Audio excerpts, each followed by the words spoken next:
الحمدللہ رب العالمین والصلاة والسلام علی سید الانبیاء والمرسلین اما بعد فاعوذ باللہ من الشیطان الرجیم بسم اللہ الرحمن الرحیم۔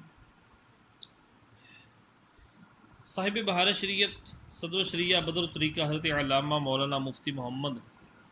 امجد علی اعظمی رحمۃ اللہ تعالی علیہ بہار شریعت کے صفحہ نمبر 558 پر امامت کا بیان نقل فرماتے ہیں۔ پیچھے ہم پڑھ کے آئے تھے امامت کی دو قسمیں ہیں، امامت صغرا اور امامت کبریٰ۔ امامت کبریٰ تو پیچھے گزر چکی بالتفصیل، اس کا ہم نے بیان کیا۔ آج ہم صفحہ نمبر 558 بہار شریعت جلد 3 سے امامت کا بیان شروع کرتے ہیں، اور اس کے اندر احادیث کا ذکر ہے۔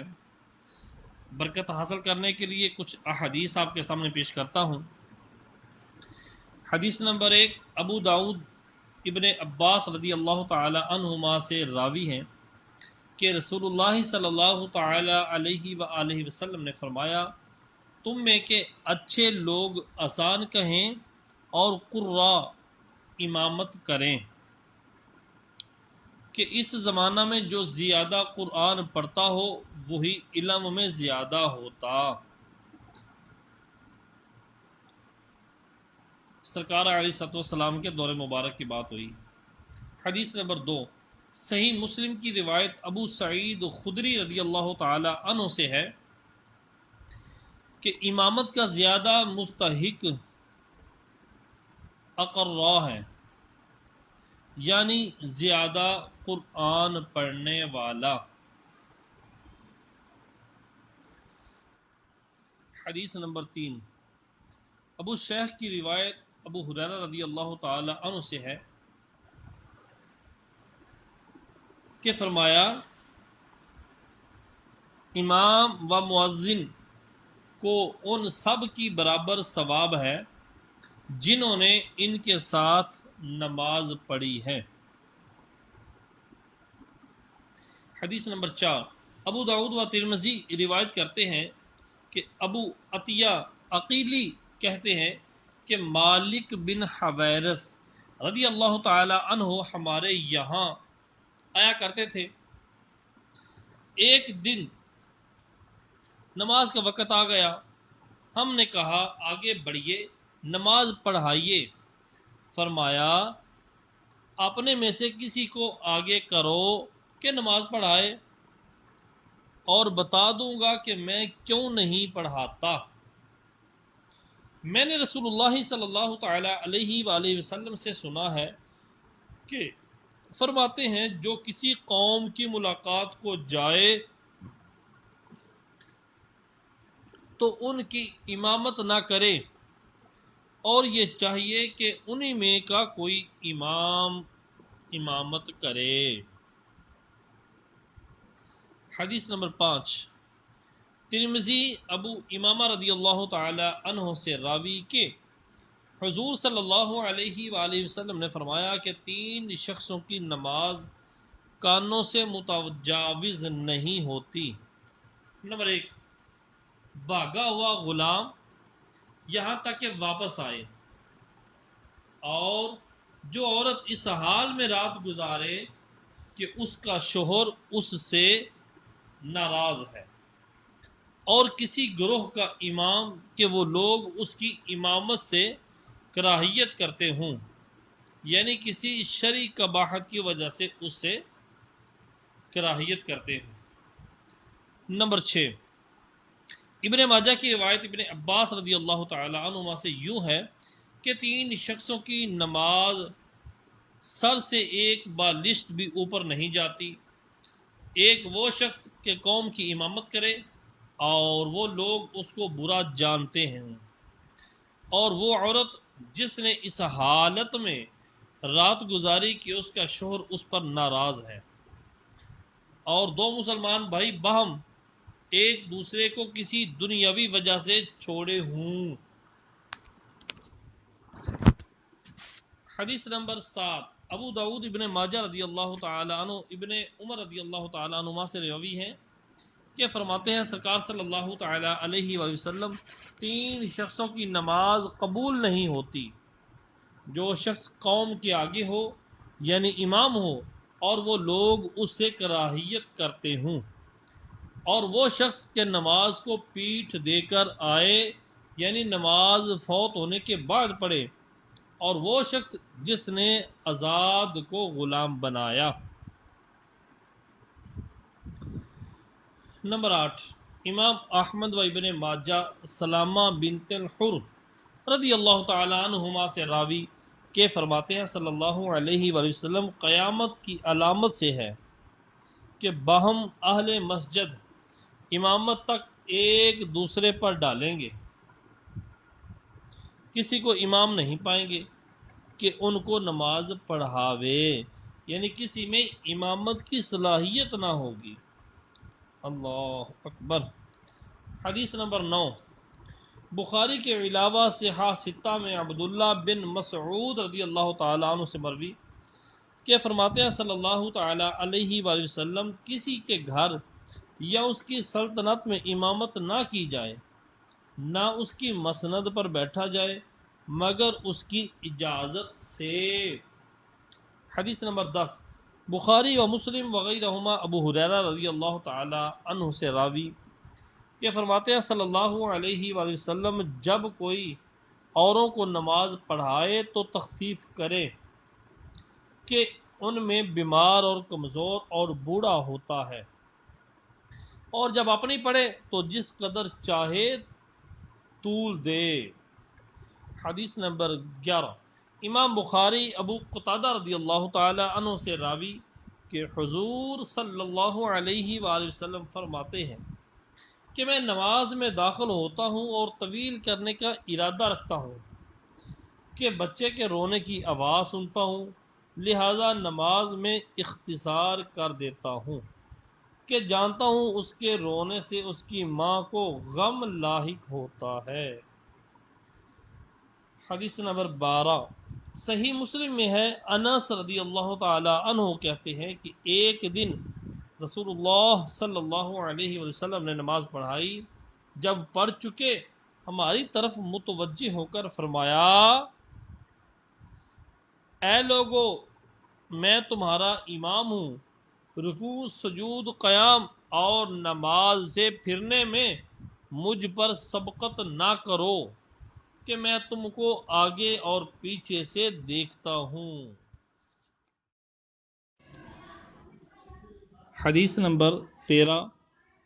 امام مالک کی روایت انہی سے اس طرح ہے کہ فرمایا کہ جو امام سے پہلے اپنا سر اٹھاتا اور جھکاتا ہے اس کی پیشانی کے بال شیطان کے ہاتھ میں ہیں۔ حدیث نمبر 14، بخاری و مسلم وغیرہما ابو ہریرہ رضی اللہ تعالی عنہ سے راوی کہ حضور صلی اللہ علیہ وسلم فرماتے ہیں کیا جو شخص امام سے پہلے سر اٹھاتا ہے اس سے نہیں ڈرتا کہ اللہ تعالیٰ اس کا سر گدھے کا سر کر دے۔ بعض محدثین سے منقول ہے کہ امام نووی رحمۃ اللہ تعالی علیہ حدیث لینے کے لیے ایک بڑے مشہور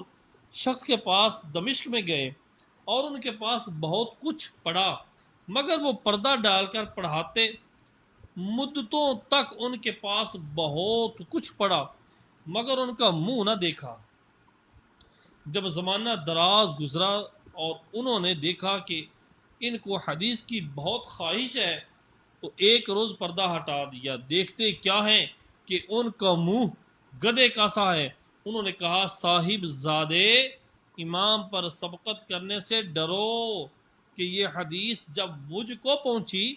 میں نے اسے مستبعد جانا، یعنی راویوں کے عدم صحت کے باعث میں نے کہا ایسا کیسے ممکن ہے، قیاس کر کیا ہو، ایسا نہیں ہو سکتا، ایسا جانا، اور میں نے امام پر قصدن جان بوجھ کر سبقت کی، امام سے پہلے کوئی رکن ادا کیا تو میرا منہ ایسا ہو گیا جو تم دیکھ رہے ہو۔ اللہ اکبر۔ اللہ تبارک و تعالی ہمیں امام پر سبقت کرنے سے بچائے، اور امام کی متابعت کرنے کی توفیق عطا فرمائے۔ حدیث نمبر 15، ابو داؤد ثوبان رضی اللہ تعالیٰ عنہ سے راوی کہ حضور صلی اللہ علیہ وسلم فرماتے ہیں کہ 3 باتیں کسی کو حلال نہیں،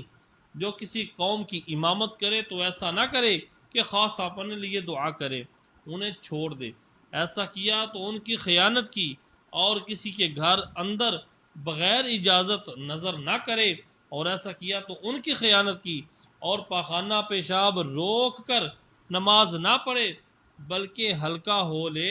یعنی فارغ ہو لے۔ یہاں تک احادیث کا ذکر ہوا۔ اب یہاں سے احکام فقیہ بیان کیے جاتے ہیں۔ امامت کبریٰ کا حصہ عقائد میں مذکور ہو چکا آپ کے سامنے۔ اس بیان میں انشاءاللہ تعالی امامت صغریٰ، نماز کی امامت کے بارے میں مسائل آپ کے سامنے پیش کرتا ہوں کہ اللہ تبارک و تعالی ہمیں مسائل کو سیکھنے کی توفیق عطا فرمائے۔ امامت کے یہ معنی ہے کہ دوسرے کی نماز کا اس کی نماز کے ساتھ وابستہ ہونا۔ شرائط امامت: مرد غیر معذور کے لیے امام کے لیے 6 شرطیں ہیں۔ مرد ہو اور غیر معذور ہو، اگر وہ امام بنے تو 6 شرطیں ہیں۔ نمبر 1، اسلام یعنی مسلمان ہونا۔ نمبر 2، بالغ ہونا۔ نمبر 3، عقل مند ہونا۔ نمبر 4، مرد ہونا۔ نمبر 5، قرات کا درست ہونا۔ نمبر 6، معذور نہ ہونا۔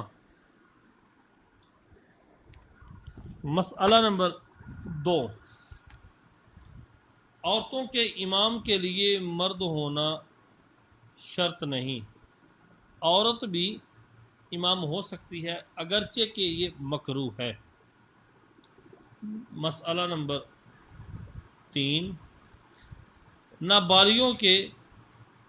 امام کے لیے بالغ ہونا شرط نہیں، بلکہ نابالغ بھی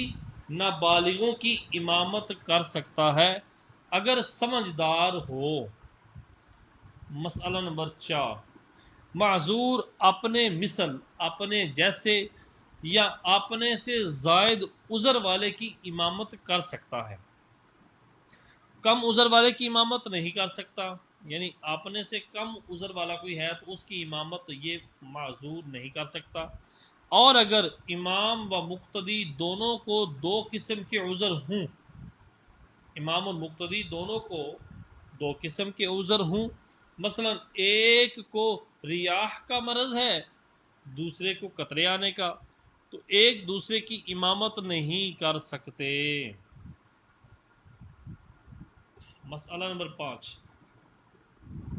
طاہر معذور کی اقتداء نہیں کر سکتا۔ ایک بندہ طاہر یعنی صحیح بندہ جو ہے،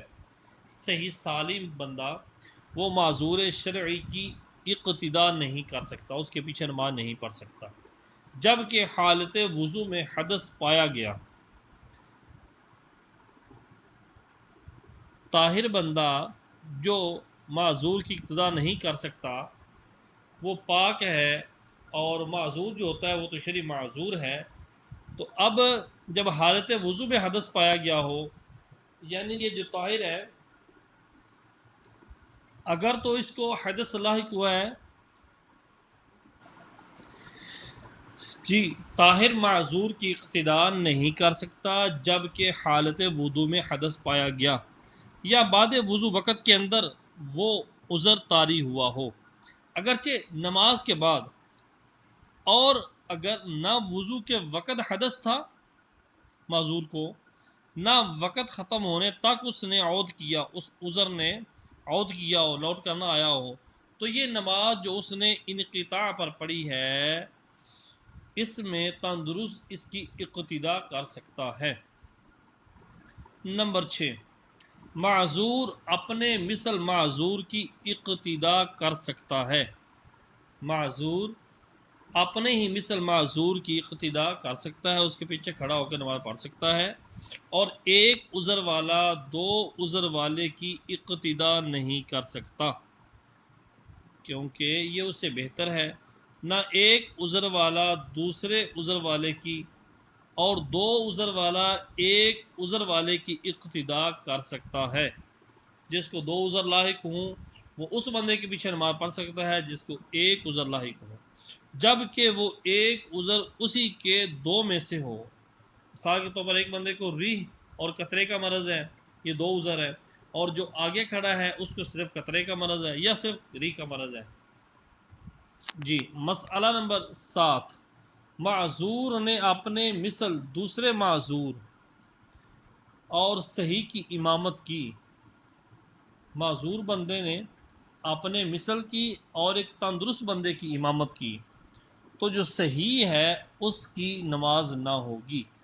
امامت کی تو صحیح کی نماز نہ ہوگی، اوروں کی ہو جائے گی، یعنی اس کے مثل جو ہے ان کی ہو جائے گی، صحیح جو بندہ ہے اس کی نماز اس کے پیچھے نہیں ہوگی۔ نمبر 8، وہ بد مذہب جس کی بد مذہبی حد کفر کو پہنچ گئی ہو، جیسے رافضی، اگرچہ صرف صدیق اکبر رضی اللہ تعالی عنہ کی خلافت یا صحبت سے انکار کرتا ہو کہ اس نے سرکار کے ابو بکر صدیق رضی اللہ تعالی عنہ نے سرکار کی صحبت نہیں پائی، میں مانتا ہی نہیں، یا شیخین رضی اللہ تعالی عنہما کی شان یعنی ابو بکر و عمر رضی اللہ تعالی عنہما کی شان اقدس میں تبرہ کہتا ہو، بکواسات کرتا ہو، جھوٹ بکتا ہو، قدری اور جہمی مشبہ، اور وہ جو قرآن کو مخلوق بتاتا ہے، یہ بھی گروہ ہے، اور وہ جو شفاعت یا دیدار الہی یا عذاب قبر یا کرام کاتبین کا انکار کرتا ہے، ان کے پیچھے نماز نہیں ہو سکتی۔ اس سے سخت تر حکم وہابیہ زمانہ کا ہے کہ اللہ عز و جل و نبی صلی اللہ تعالی علیہ وسلم کی توہین کرتے یا توہین کرنے والوں کو اپنا پیشوا یا کم از کم انہیں مسلمان جانتے ہیں۔ وہابی ہوں یا دیوبندی، دونوں کا ایک حکم ہے، جس بد مذہب کی بد مذہبی حد کفر کو نہ پہنچی ہو، جیسے تفضیلیہ، اس کے پیچھے تفضیلیہ کہتے ہیں جو علی المرتضی رضی اللہ تعالی عنہ کی محبت میں آ کر امیر معاویہ رضی اللہ تعالی عنہ کے بارے میں بکواسات کرے، وہ تفضیلیہ، اس کے پیچھے نماز پڑھنا مکروہ تحریمی ہے۔ شرائط اقتداء، اقتداء کی 13 شرطیں ہیں۔ مقتدی جو ہے امام کے پیچھے نماز پڑھنے والا، اس کے لیے 13 شرطیں ہیں۔ نمبر 1، نیت اقتداء، مقتدی ہونے کی نیت کرنا۔ نمبر 2، اور اس نیت اقتداء کا تحریمہ کے ساتھ ہونا، میں جو نیت کرنے لگتا ہوں اس امام کے پیچھے نماز پڑھنے کی، یہ جو نیت ہے اس نیت کا تکبیر تحریمہ کے متصل ہونا، یا تحریمہ پر مقدم ہو یا تحریمہ سے پہلے کہہ لے اب تکبیر کہے، بشرط یہ کہ صورت تقدم میں اس شرط پر کہ اگر پہلے کہنی ہے، اگر نیت اقتداء پہلے کر لی ہے تو اب تحریمہ اور نیت کے دوران کے درمیان کوئی اجنبی جو غیر نماز میں سے ہو ایسا فعل نہ کرے جو نماز کے افعال میں سے نہیں ہے، کوئی اجنبی نیت و تحریمہ میں حائل نہ ہو، فاصلہ نہ کر دے۔ نمبر 3، امام و مقتدی دونوں کا ایک مکان میں ہونا۔ ایک مکان سے مراد ہے مسجد ہے تو ایک مسجد میں ہونا، یہ نہیں ہے کہ ایک امام مسجد میں ہے تو مقتدی ساتھ والے گھر میں ہے، ایسا نہیں۔ اور ایسا تو ہو سکتا ہے کہ امام مسجد کے حال میں ہے اور مقتدی صحن میں ہوں،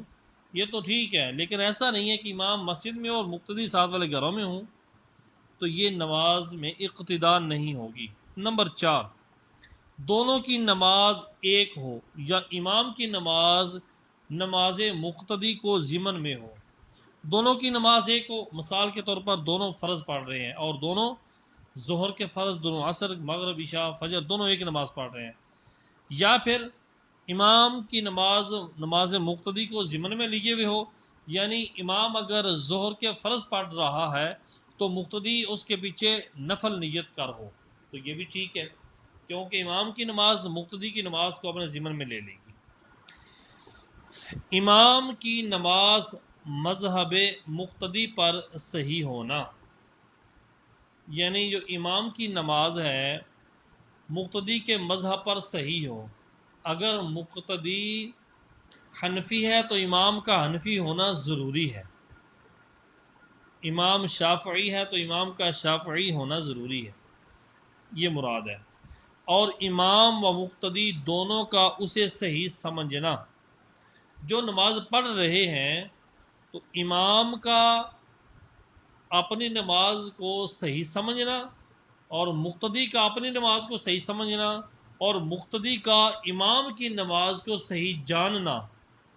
یہ بھی ضروری ہے۔ اگر مقتدی کے ذہن میں یہ ہے کہ امام کی اپنی تو ہوتی نہیں ہے، ہمارے آگے کھڑا ہو گیا تو ہم اس کے پیچھے پڑھ رہے ہیں، تو امام کی اگرچہ ہو جائے گی لیکن مقتدی کی نماز اس صورت میں نہیں ہوگی۔ نمبر 7، عورت کا محاذی نہ ہونا، یعنی مرد کے ساتھ نہ ہونا، ان شروط کے ساتھ جو ہم نے آگے ذکر کرنی ہے۔ نمبر 8، مقتدی کا امام سے مقدم نہ ہونا، مقتدی کا امام کے آگے نہ ہونا۔ نمبر 9، امام کے انتقالات کا علم ہونا، امام اب رکوع میں جا رہا ہے، اب سجدے میں جا رہا ہے، اب تشہد میں بیٹھ رہا ہے۔ نمبر 10، امام کا مقیم یا مسافر ہونا معلوم ہو۔ نمبر 11، ارکان کی ادا میں شریک ہونا، امام جس رکن میں ہے مقتدی کا اس رکن میں ہونا، یہ مقتدی بننے کے لیے شرائط بیان کی جا رہی ہیں۔ نمبر 11، ارکان کی ادائیگی میں شریک ہونا، یعنی جو ارکان امام کے ہیں وہی مقتدی کے ہوں۔ نمبر 12، ارکان کی ادا میں مقتدی امام کے مثل ہو یا کم ہو، ارکان کی ادا میں مقتدی امام کے مثل ہو یا کم، یعنی جس طرح امام صاحب رکن ادا کر رہے ہیں مقتدی اسی طرح ارکان ادا کرے، یا ان سے تھوڑا سا کم اگر ہو جائے، اس حیت سے اگر کم حیت میں ادا کرے تو مقتدی کی اقتداء صحیح ہوگی۔ نمبر 13، یوں ہی شرائط میں مقتدی کا امام سے زائد نہ ہونا، مقتدی کا امام سے شرائط کے اندر زائد نہ ہونا۔ مسئلہ نمبر 10، سوار نے پیدل کی یا پیدل نے سوار کی اقتداء کی، مقتدی بنا، یا مقتدی و امام دونوں دو سواریوں پر ہیں، الگ الگ سواری پر، ان تینوں صورتوں میں اقتداء نہیں ہوئی کہ دونوں کے مکان جگہ مختلف ہیں، اور اگر دونوں ایک سواری پر سوار ہوں تو پچھلے والا اگلے کی اقتداء کر سکتا ہے کہ مکان ایک ہے، جگہ ایک ہے۔ نمبر 11، امام و مقتدی کے درمیان اتنا چوڑا راستہ ہو جس میں بیل گاڑی جا سکے تو اقتداء نہیں ہو سکتی۔ یوں ہی اگر بیچ میں نہر ہو جس میں کشتی یا بجرا، یہ بھی ایک قسم کی گول کشتی ہوتی ہے، تو جس میں کشتی یا بجرا چل سکے تو اقتداء صحیح نہیں، اگرچہ وہ نہر بیچ مسجد میں ہو، اور اگر بہت تنگ نہر ہو جس میں بجڑا بھی نہیں تیر سکتا تو اقتداء درست ہے۔ مسئلہ نمبر 12، بیچ میں حوض دا دردہ ہے، بیچ میں دا دردہ حوض ہے تو اقتداء نہیں ہو سکتی، مگر جب کہ حوض کے گرد صفیں برابر متصل ہوں، اور اگر چھوٹا حوض ہے تو اقتداء صحیح ہے۔ یعنی بیچ میں حوض ہے، دردہ ہے، تو اقتدا نہیں ہو سکتی، مگر جب کہ حوض کے گرد، حوض کے چاروں طرف اگر گرد صفیں متصل بنی ہوئی ہیں تو پھر اقتدا درست ہے، اور اسی طرح اگر چھوٹا حوض ہے تو بھی اقتدا درست ہے۔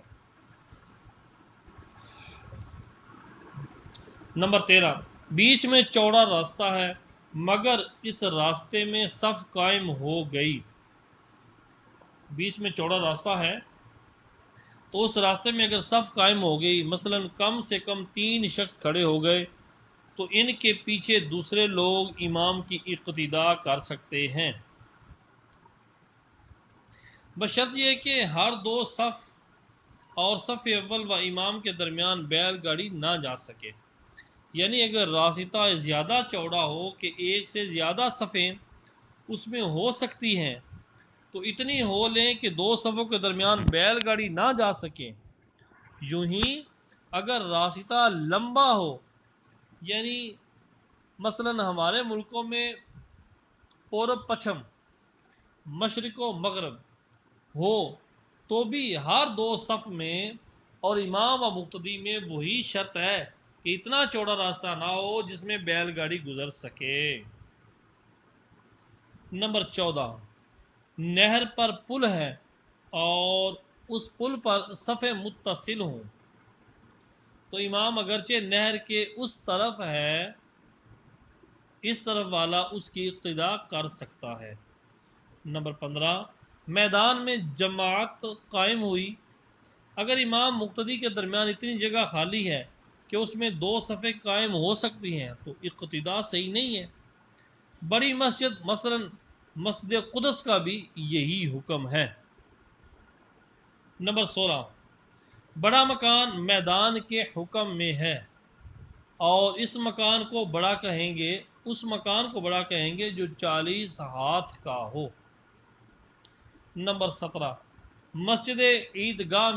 عیدگاہ کی مسجد میں کتنا ہی فاصلہ امام و مقتدی میں ہو، مانع اقتدا نہیں۔ یعنی عیدگاہ کے اندر امام و مقتدی یا ہر 2 صفوں کے درمیان جتنا بھی فاصلہ ہو وہ اقتدا کو مانع نہیں، مقتدی ہو جائے گا، اس کی نماز امام کے پیچھے ہو جائے گی، اگرچہ بیچ میں 2 یا 2 سے زیادہ صفوں کی گنجائش ہو۔ نمبر 18، میدان میں جماعت قائم ہوئی، پہلی 2 صفوں نے ابھی اللہ اکبر نہ کہا تھا کہ تیسری صف نے امام کے بعد تحریمہ باندھ لیا، اقتدا صحیح ہوگی۔ نمبر 19، میدان میں جماعت ہوئی اور صفوں کے درمیان بقدر حوض دردہ کے خالی چھوڑا کہ اس میں کوئی کھڑا نہ ہوا، تو اگر اس خالی جگہ کے آس پاس یعنی دائیں بائیں صفیں متصل ہیں تو اس جگہ کے بعد والے کی اقتدا صحیح ہے، ورنہ نہیں، اور دردہ سے کم جگہ خالی بچی ہے تو پیچھے والے کی اقتدا صحیح ہے۔ نمبر 20، 2 کشتیاں باہم بندھی ہوں، ایک پر امام ہے دوسری کشتی پر مقتدی، تو اقتدا صحیح ہے، اور اگر جدا ہوں، بندھی ہوئی نہ ہوں اکٹھی، تو نہیں، اور اگر کشتی کنارے پر رکی ہوئی ہے اور امام کشتی پر ہے اور مقتدی خشکی پر، تو اگر درمیان میں راستہ ہو یا بڑی نہر کے برابر فاصلہ ہو تو اقتدا صحیح نہیں ہے، ورنہ صحیح ہے۔ یعنی جب امام اترنے پر قادر نہ ہو، اس لیے کہ جو شخص کشتی سے اتر کر خشکی میں پڑھ سکتا ہے اس کے لیے کشتی پر نماز ہوگی ہی نہیں۔ ہاں اگر کشتی زمین پر بیٹھ گئی تو اس پر بہرحال نماز صحیح ہے کہ اب وہ تخت کے حکم میں ہے۔ نمبر 21، جو مسجد بڑی ہے، بہت بڑی ہے، اس میں امام اگرچہ محراب میں ہو، مقتدی منتہائے مسجد میں ہوں، مسجد کے انتہا میں اینڈ پہ ہوں، اس کی اقتدا کر سکتا ہے، مقتدی اس امام کی اقتدا کر سکتا ہے۔ نمبر 22، امام و مقتدی کے درمیان کوئی چیز حائل ہو، تو اگر امام کے انتقالات مشتبہ نہ ہوں، مقتدی پر چھپتے نہ ہوں، مثلا اس کی یا مکبر کی آواز سنتا ہو یا اس کے مقتدیوں کے انتقالات دیکھتا ہے تو حرج نہیں، اگرچہ اس کے لیے امام تک پہنچنے کا راستہ نہ ہو۔ مثلا دروازے میں جالیاں ہیں کہ امام کو دیکھ رہا ہے مگر کھلا نہیں ہے کہ جانا چاہے تو جا سکے، اقتداء درست ہے۔ نمبر 23، امام و مقتدی کے درمیان ممبر حائل ہونا اقتداء کو مانے نہیں جبکہ امام کا حال مشتبہ نہ ہو۔ نمبر 24، جس مکان کی چھت مسجد سے بالکل متصل ہو، جس مکان کی چھت مسجد سے بالکل متصل ہو کہ بیچ میں راستہ نہ ہو تو اس چھت پر سے اقتداء ہو سکتی ہے، اور اگر راستے کا فاصلہ ہو تو اقتداء نہیں ہو سکتی۔